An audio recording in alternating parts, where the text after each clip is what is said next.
Bienvenue dans les rattrapages du mois de mars de cette année. Aujourd'hui, ce sera 5 films que nous rattraperons. Et nous commençons donc avec Ghostland de Pascal Laugier, et donc avec Mylène Farmer. Donc l'histoire d'une femme et de ses 2 filles qui emménagent dans une maison. Manque de bol, la maison est attaquée par 2 psychopathes. Et on se retrouve après 10 ans plus tard l'attaque, où on voit l'une des filles qui est devenue une écrivaine, alors que sa sœur est devenue totalement folle. Enfin, et est-ce qu'elle est folle ou est-ce qu'elle ne l'est pas? Ça, ce sera au film de le voir.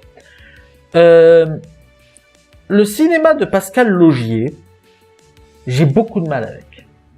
Autant vous le dire, j'ai beaucoup de mal. J'ai pas vu Saint-Ange, j'ai vu Martyr, j'ai vu... je me suis fait spoiler The Secret. Et maintenant avec Ghostland, j'ai deviné à peu près comment il fait son cinéma. C'est-à-dire que le cinéma de Pascal Laugier, ce n'est pas un film, c'est 2 moyens-métrages qu'il regroupe dans une même histoire. Ce qui est une méthode qui peut être très intéressante. D'autant plus que Pascal Laugier, il y a quelque chose que je dois lui reconnaître, c'est que il sait très bien faire la transition entre les 2 moyens-métrages, et donc du coup, on ne se dit jamais que c'est du forcé, que c'est une transition naturelle, et donc oui, ça peut être tout dans la même histoire. Le problème que j'ai avec le cinéma de Pascal Laugier, c'est que il fait tout le temps la même connerie, c'est que dans l'une de ces 2 parties, c'est toujours une partie extrêmement inintéressante, et extrêmement chiante et bateau. Je veux dire, c'est le cas aussi, alors, dans le cas de Martyr, par exemple, il y avait la seconde moitié, c'était du torture porn. La seconde moitié de Martyr, c'était de voir une femme pendant au moins une demi-heure, 3/4 d'heure se faire torturer. C'était ça, Martyr. Dans le cas de Ghostland, la partie vraiment, enfin, tout ce qui est élément de terreur ne se base que sur des jumpscares, sur des clichés à la con. Le cliché de la maison isolée, quelle personne ne va, qui est remplie de poupées et autres trucs creepy. Le coup on croise 2 psychopathes par hasard. Non, sérieusement, c'est toute la partie. Il y a toute une partie qui se concentre sur la maison qui est chiante parce qu'elle ne se base que sur des jumpscares, elle ne se base que sur des clichés. Les jumpscares sont en plus prévisibles. À chaque fois, je les voyais venir, je me suis dit, allez, vas-y, balance-le moi. Je n'aime pas le cinéma de Pascal Laugier.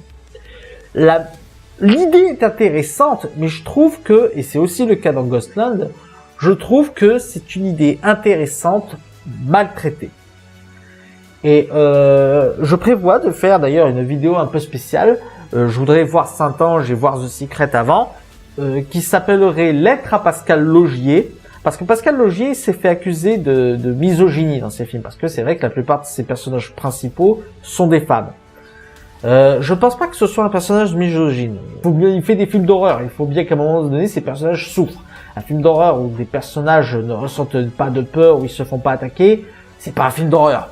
Je ne pense pas qu'il soit foncièrement misogyne, mais il avait demandé aux personnes qui l'accusaient de ça de lui faire une lettre bien écrite. Et je prévois de faire une vidéo qui serait ma lettre à moi pour dire pourquoi je n'aime pas son cinéma. Il n'a que 4 films à son actif et je pense que je pourrais le faire assez facilement. Et nous passons ensuite au Collier Rouge, film de Jean-Christophe Ruffin. L'histoire donc d'un homme, un ancien poilu de la Première Guerre mondiale, qui a fait un outrage à la nation. Vous verrez dans le film en quoi consiste cet outrage.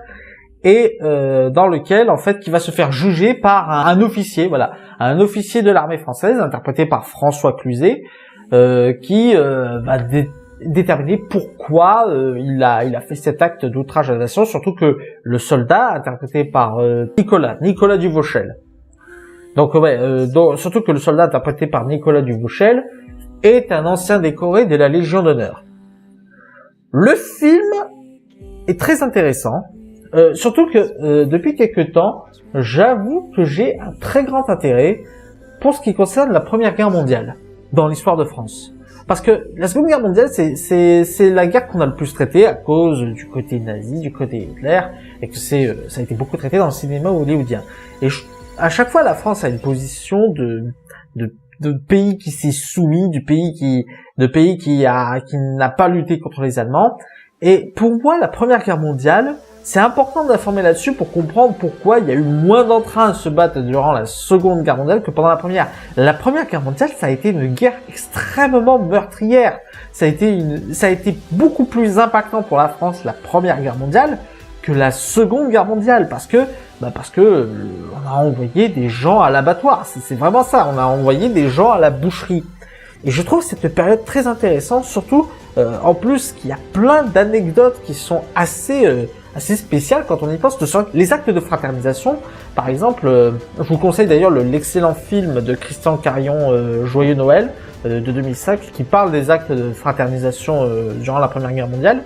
Et ce film, en fait, a l'intelligence de traiter tout ce qui n'allait pas durant la Première Guerre mondiale. Donc il y a eu le fait que les officiers n'étaient commandés n'importe comment les armées, que même les armées alliées étaient composées de pays qui ne pouvaient pas communiquer entre eux.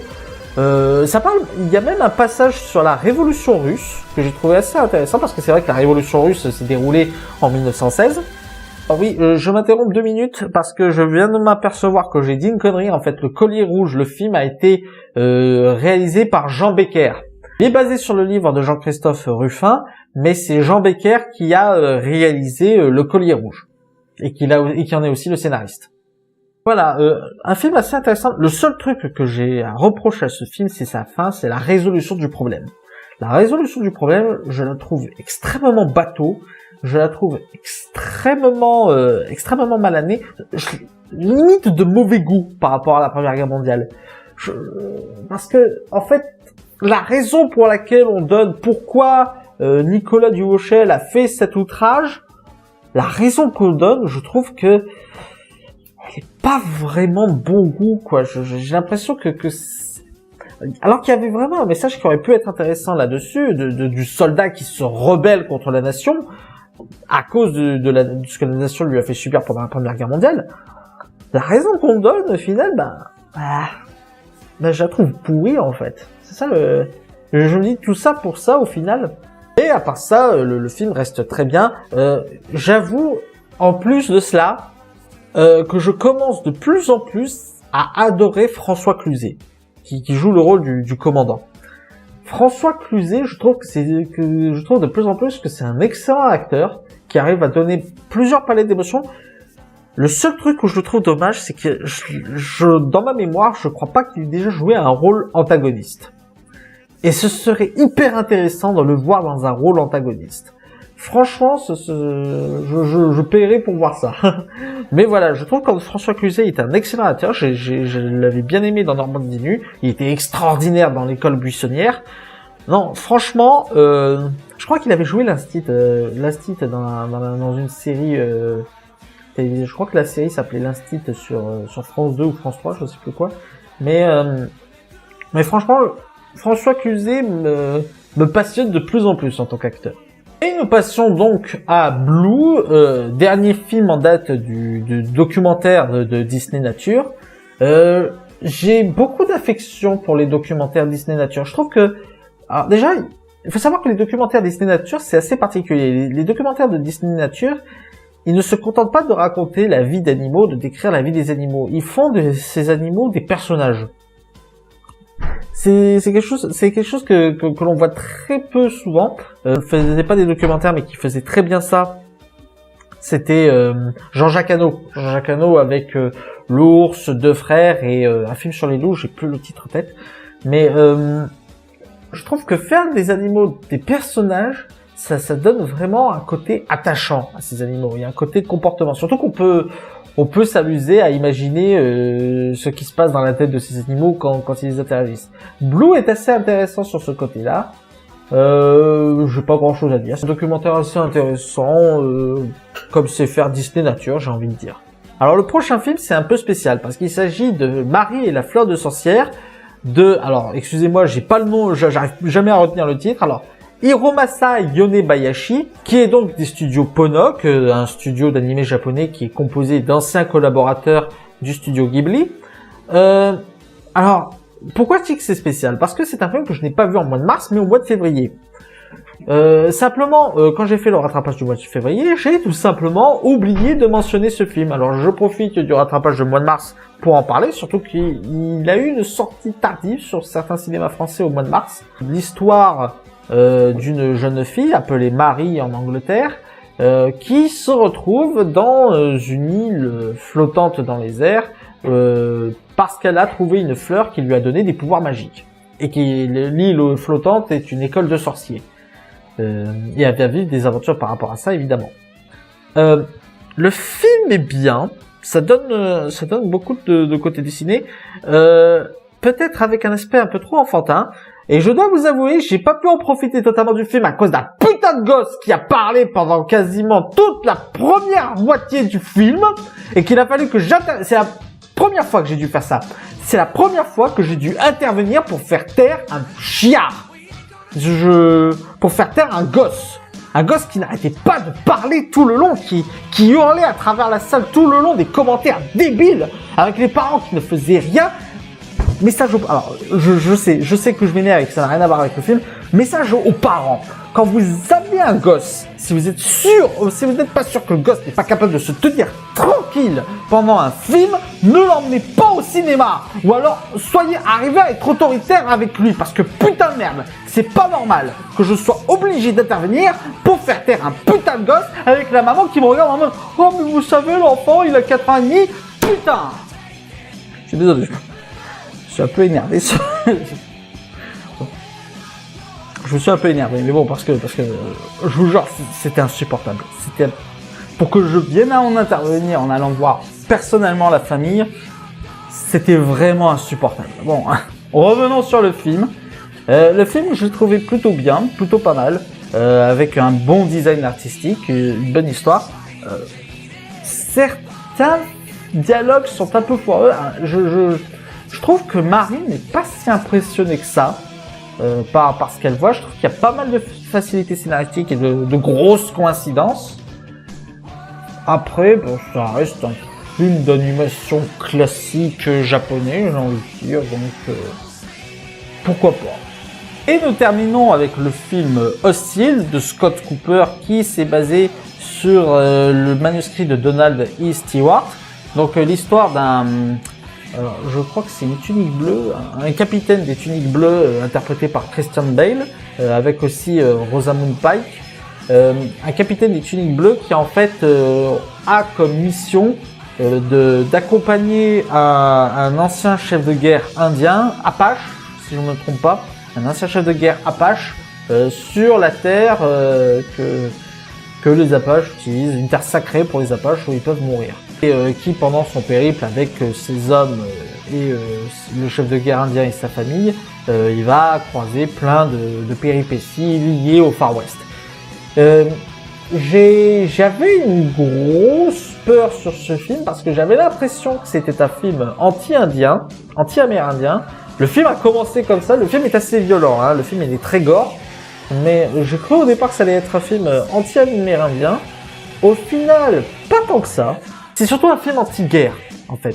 C'est surtout un film anti-guerre et surtout la vision, sur la vision biaisée qu'on a de nos soldats, que ce soit aux États-Unis ou en France d'ailleurs, hein, parce que la plupart des civils voient les soldats, voient les militaires comme des gens, des bouchers, des gens qui massacrent les gens pour le plaisir et tout, alors qu'il y a un véritable traumatisme de guerre qu'il faut prendre en compte chez les soldats, que l'armée, les gars qui tuent les gens, ils ne le font pas par plaisir, ils le font parce qu'on leur demande de le faire.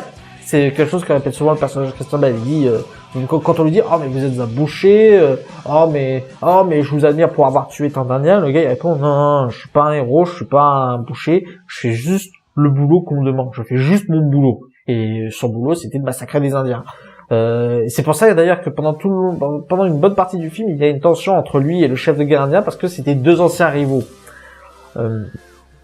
Et comment dire, le film est très intéressant pour parler de la guerre, il est très intéressant pour parler du Far West parce que il arrive dans sa narration à regrouper ce qui n'allait pas à ce moment-là, que ce soit au niveau des Amérindiens ou des hommes blancs. À un moment donné, on a des attaques de Comanches, à un moment donné, on parle de sudistes qui profanent des terres sacrées d'Indiens. il y a vraiment tout un panel, toute une histoire, tout un tableau en fait sur le Far West à une certaine époque, un désenchantement du Far West, un désenchantement de cette époque et surtout une vision très humaine, à la fois humaine et cruelle sur ce qu'était le Far West. Alors, quelquefois, il y a des moments assez exagérés, il y a des moments où tu te dis ça aurait pu se terminer autrement. Mais honnêtement, c'est un film très intéressant sur ce qu'il propose et je vous le recommande, honnêtement. Voilà, c'était la fin des rattrapages de 2018. J'espère que ça vous aura plu. N'hésitez pas à mettre un pouce vert si c'est le cas et à partager sur les réseaux sociaux. D'ici là, allez au cinéma. Ciao!